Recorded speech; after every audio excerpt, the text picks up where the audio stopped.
Après de longues périodes d'affrontements entre les groupes séparatistes et les forces de défense et de sécurité dans les régions du nord-ouest et du sud-ouest, les populations se sont retrouvées prises entre marteau et enclume, payant le lourd tribut d'un cycle intermittent de violence. Au fil du temps, sans éradiquer totalement la menace terroriste, l'action des forces de défense et de sécurité a tout de même permis une quasi-liberté de mouvement des personnes et de leurs biens dans la presque totalité de ces deux régions, notamment dans les centres urbains. Des actions sporadiques, beaucoup moins organisées, des mots d'ordre des séparatistes qui se font respecter par la population par peur de représailles sont quelques indicateurs qui attestent en effet qu'il existe un calme ô combien précaire. Face à cette situation, le 6e bataillon d'intervention rapide, dont le poste de commandement se trouve à Mabanda, par Kumba, dans le département de la Mémé, a opté pour une stratégie de contrôle de zone décentralisée en 2 groupements, en portant bien entendu un intérêt particulier sur la population qui semble être in fine la clé de voûte ou le nœud de cette crise. Pour faire ce contrôle de zone, nous avons donc plusieurs catégories d'opérations. Il y a celles que nous avons baptisées les routines opérationnelles qui consistent justement à appliquer tous les procédés de combat des contrôles de zone, notamment les patrouilles, les embuscades, les checkpoints. Et au-delà de ces routines qui sont faites quotidiennement, nous avons des opérations spéciales. Tout cela est rangé dans un premier package qui sont les actions de coercition. Et le deuxième package, ce sont des actions civilo-militaires qui nous permettent de gagner la confiance des populations et de renforcer le lien armée-nation qui nous est cher. Après nous avoir permis de comprendre en quoi consiste un contrôle de zone, le chef de bataillon Onana Mbarga nous explique l'organisation et le maillage de son bataillon dans sa zone de responsabilité. Ce bataillon est constitué de 2 groupements. Le 61e groupement pour les départements de la Mémé et du Fako, le 62e groupement pour les départements de la Magnou et du Coupé Manengouba. Et le bataillon compte au total donc 7 unités, donc 6 unités légères d'intervention et une unité de commandement et de service.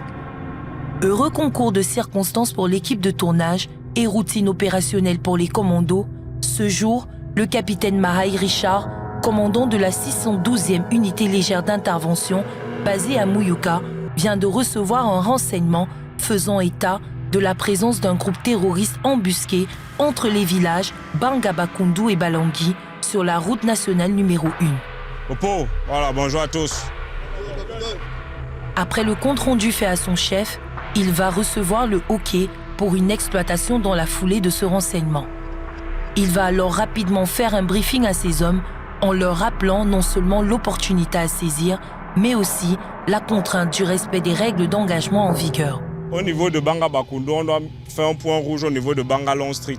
La dernière fois, ils ont eu à barrer la route de ce côté. Ils pourraient encore réutiliser le même site pour nous tendre l'embuscade. Et à Balangui, au niveau du péage, c'est également une zone rouge. L'ennemi pourrait faire également une embuscade de ce côté. Donc, sans plus tarder, on va embarquer dans l'ordre. Premier véhicule embarque.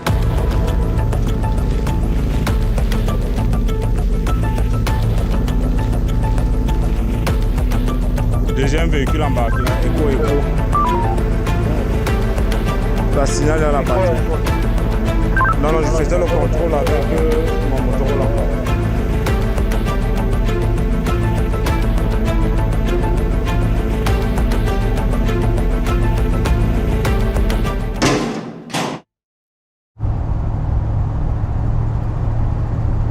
Toutes sorties de ce genre sont tours de précaution et de toutes les mesures de sécurité. Il est déjà arrivé plus d'une fois en effet qu'une information de ce genre soit un subterfuge pour attirer une patrouille dans une embuscade. Bon, généralement, sur la nationale, l'ennemi ou bien les forces sous l'opposition, comme nous les appelons, ils ont pour intention d'empêcher la population de vaquer librement à leurs activités ou bien de bloquer la nationale. Donc, généralement, quand ils se manifestent, ce ne soit pas des barricades, c'est-à-dire qu'ils mettent des choses en bordure de route pour empêcher aux véhicules de circuler. Et quand ils le font, ils valorisent ces embuscades par des tirs lointains ou bien par des engins explosifs improvisés qui déclenchent lors du franchissement de nos véhicules. À 31 ans, le capitaine Mahaï a déjà servi au BIR pendant 8 ans. Il nous explique la sensibilité de ce genre de mission. Nous sommes en pleine patrouille, sur patrouille de contact, sur un itinéraire. On a l'habitude de le faire avec les hommes, ils savent ce qu'on attend d'eux. C'est un itinéraire qui n'est pas totalement safety. Donc il y a des zones qu'on peut dire légèrement rouges, il peut y avoir des manifestations ennemies. Mais depuis un certain temps, on n'en rencontre pas beaucoup sur la route nationale numéro 8. Après avoir servi au BIR Delta, dans la péninsule de Bakassi et à la force BIR Côte, il commande une unité qui est engagée au quotidien dans cette crise. Il nous parle des menaces auxquelles ils sont régulièrement confrontés et des méthodes de riposte. L'ennemi se manifeste de manière différente. Leur mode d'action, généralement, c'est à travers des tirs isolés sur nos patrouilles, sur nos convois quand nous sommes sur les nationales.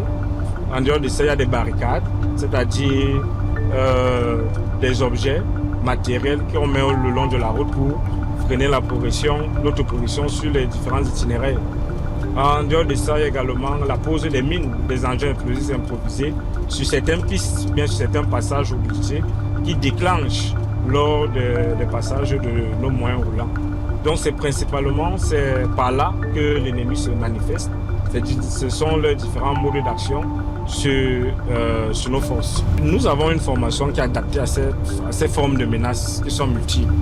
Et avec l'appui de la population, avec l'appui du renseignement, nous parvenons à mettre directement la main sur ces principaux brigands, sur ces principaux terroristes qui mettent que ce soit les mines, que ce soit les tirs isolés, avec l'appui de la population, avec l'appui des autres forces, nous parvenons à le faire sans réelle difficulté.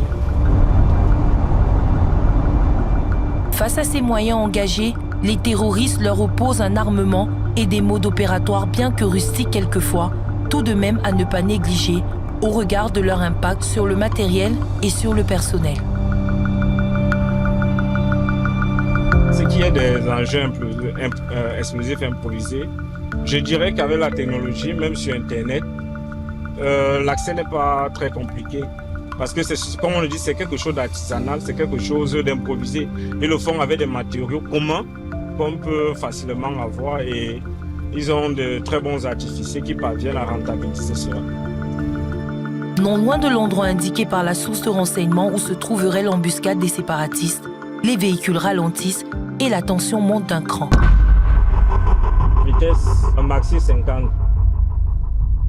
Les regards deviennent plus affûtés.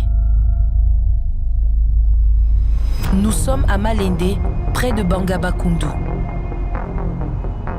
Le signalement provient d'ici. Nous sommes dans la zone rouge ou encore la zone de contact. Les soldats giclent hors des véhicules blindés et se lancent en disposition de combat sur des traces fraîches et disparaissent aussitôt dans les buissons. À peine quelques secondes, des coups de feu s'entendent. Un échange de tirs entre les terroristes en fuite et les commandos. Ayant suivi l'arrivée des véhicules, ils ont abandonné leur position, délaissant leur matériel. Le rapport de force n'était certainement pas à leur avantage.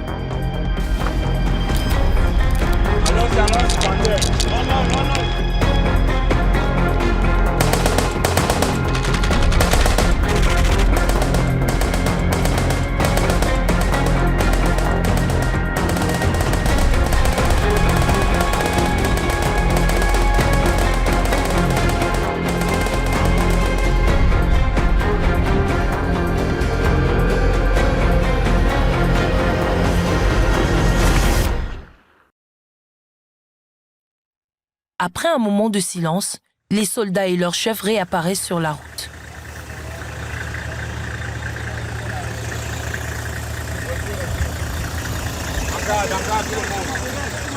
Tenez les différents points. Le renseignement était correct cette fois-ci. Malheureusement, comme bien des fois, les terroristes ont refusé le contact, préférant se disperser dans la brousse. Cette action contribue à faire peser la psychose du côté ennemi. La manœuvre peut bien se passer, on n'a pas de paix de notre côté. Donc c'est un bon point pour le moral des hommes et pour nous. C'est des actions qui se passent pas quotidiennement mais de temps en temps. Et quand ça se déroule comme ça s'est fait aujourd'hui et que nous apportons une réponse favorable, ça permet également de dissuader pour les prochaines fois à cet ennemi de se manifester.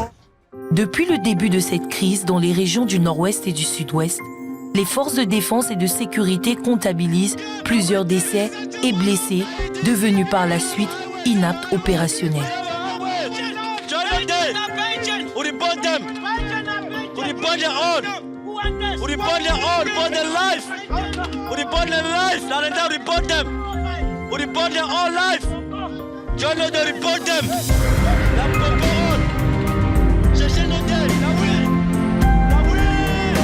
Ce qui n'a pas découragé pour autant le reste des troupes. Au contraire, ceux qui restent au front entendent rendre hommage à leurs frères d'armes tombés sur le champ d'honneur pour la patrie.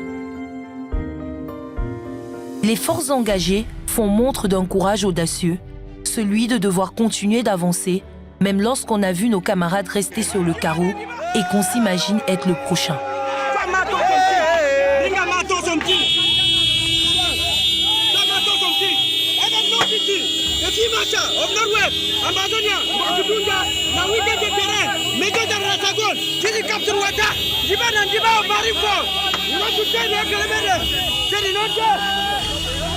Une autre trame de ces braves sont ceux qui, ayant été blessés, sont retournés au combat après guérison.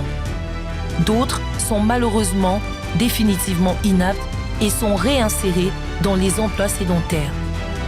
Tous ces hommes doivent vivre désormais avec les marques indélébiles de la guerre en eux et les séquelles de la préservation de l'unité nationale.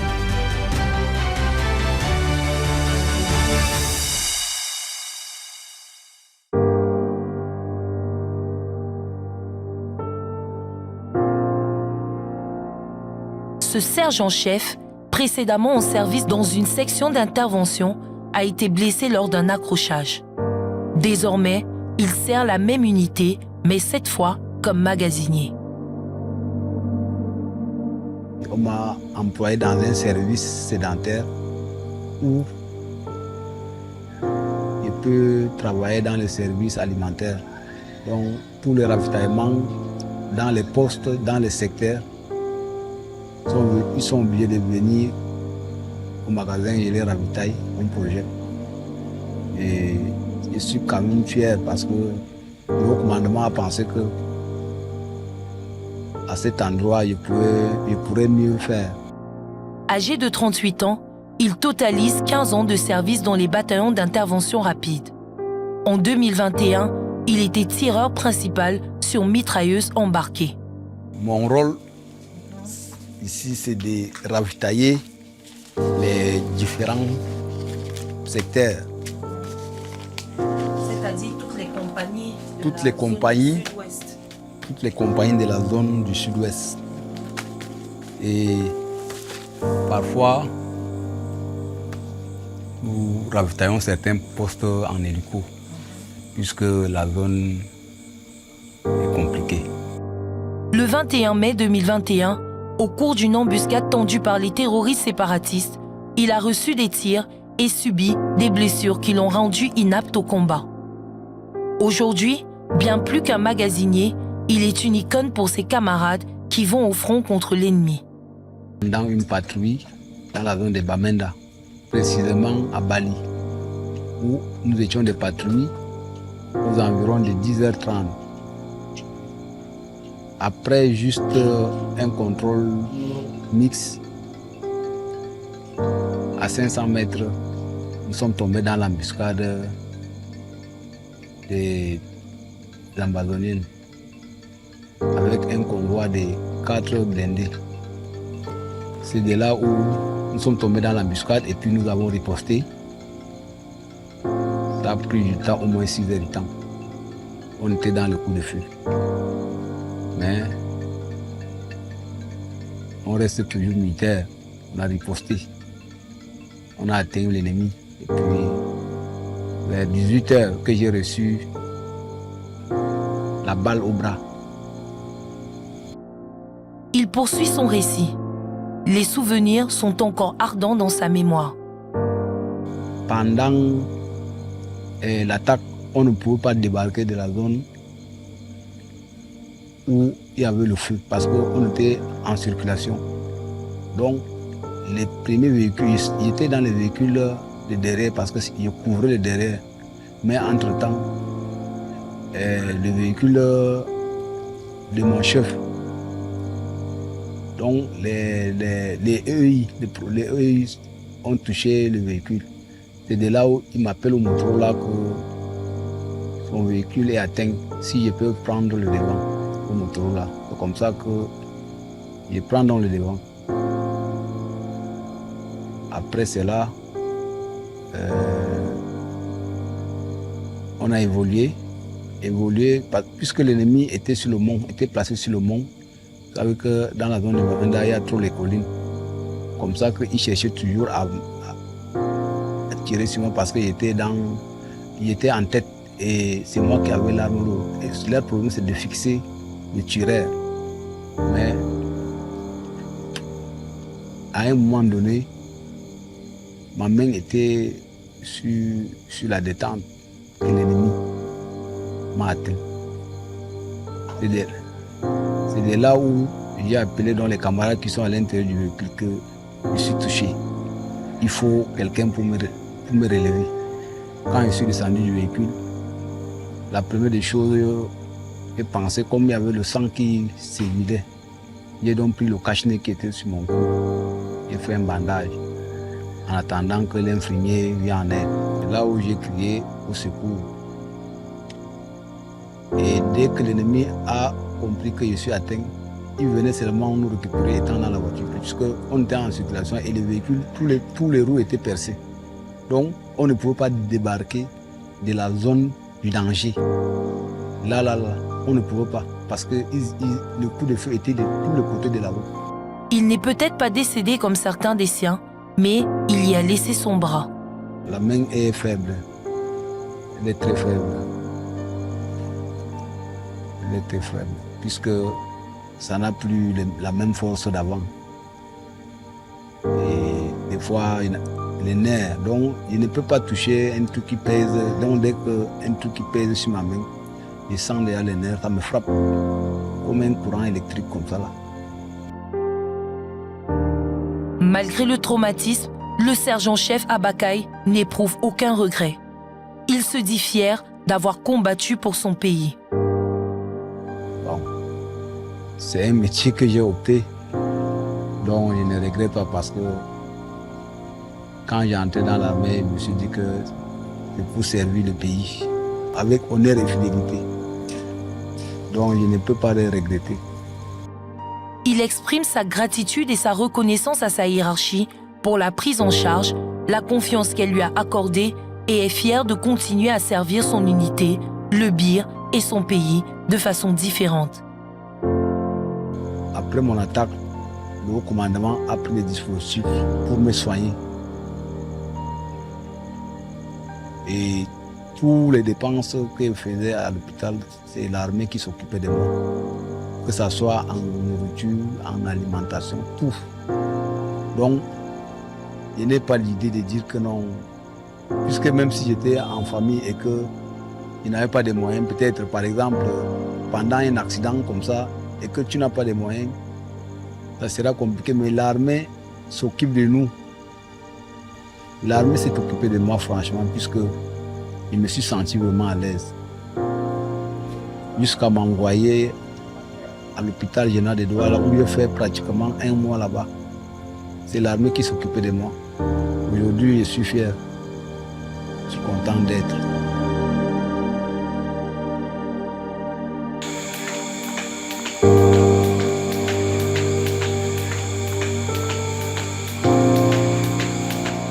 Chauffeur d'un véhicule blindé en 2022, il est lui aussi un des blessés de guerre en service au poste de commandement du 6e BIR à Kumba. Lors d'une patrouille motorisée quittant Bongé sur l'axe Kumba, on est tombé sous la mine. Les Amazoniens ont déclenché. J'étais en tête, je suis un conducteur et ça a pris ma voiture. Nous sommes tombés. Il y a quand même des incidents, il y a les blessés. Ma première réaction est de sortir dans la voiture Je vois s'il y a le survivant, j'ai riposté d'abord pour me défendre. C'est quand un véhicule tombe comme ça, en feu comme ça peut prendre feu. Je suis sorti d'abord en premier dans la voiture.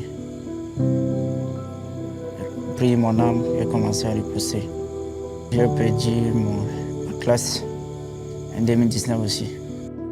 Le caporal Loumi Alexis était à bord d'un véhicule qui a roulé sur un engin explosif improvisé lors de la sécurisation de la Coupe d'Afrique des Nations. En ce jour, j'étais même inconscient quand je me suis levé. Tout ce que je fais, je n'étais même pas dans moi. Parce que fait seulement la réaction de premier lieu seulement qui m'a montré que non, fais ça pour sauver seulement ta peau. Oui, j'ai commencé à riposter. Et bien après, quand les camarades sont arrivés autour de moi, j'étais déjà tellement un peu troublé, inconscient. On m'a fait coucher, c'est le dernier réflexe que je me suis souvenu seulement. Retrouvé inconscient par ses camarades après l'explosion, il n'a eu la vie sauve que grâce à l'intervention rapide et efficace des médecins.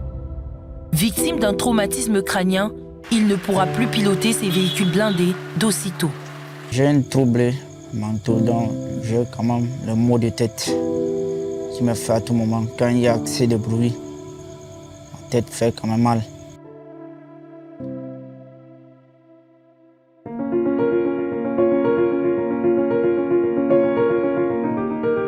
Pour le chef de bataillon au Nana, le métier des armes est un engagement où on est prêt à servir jusqu'au sacrifice suprême. Mais ça peut arriver. Vous pouvez vous blesser, vous pouvez perdre des camarades, vous pouvez vous-même tomber. Mais ça ne va pas vous démoraliser. On doit être déterminé et gagner la guerre, pas une bataille. Après la perte des camarades au cours d'une mission, ils débriefent toujours pour savoir qu'est-ce qui en a été la cause, en font des analyses froides pour en tirer des leçons. Nous avons perdu des camarades sur le terrain, comme je vous ai dit. Certains ont été blessés. Et ce que nous faisons, c'est que lorsque nous revenons, nous essayons de tirer les leçons de chaque événement pour que si c'était une erreur, que ça ne se reproduise plus. Et si ce n'est pas une erreur, on essaie de galvaniser les camarades restants en leur disant que c'est notre métier, ça peut arriver. La région du Sud-Ouest, 7 ans après le début du conflit, continue d'entendre le crépitement des armes. Zone décrétée économiquement sinistrée par le gouvernement camerounais en 2019, il n'est pas évident d'y faire prospérer une activité économique sans recourir à la sécurisation des forces de défense et de sécurité ou de subir la terreur des irrédentistes séparatistes armés. C'est un fait. Today, 29 of January 2024, Mountain Lion One Paco, Major General Sagai Bikiner. I'm really live for Central Market. Animal. On a ici encore les volets Ghost Town. Oh, bon, oh, bombo. They recommend. Today, we don't come here. Any man, we have any Ghost Town, we don't put down. When you come out, we shoot anyone, we kill us, we don't kill us.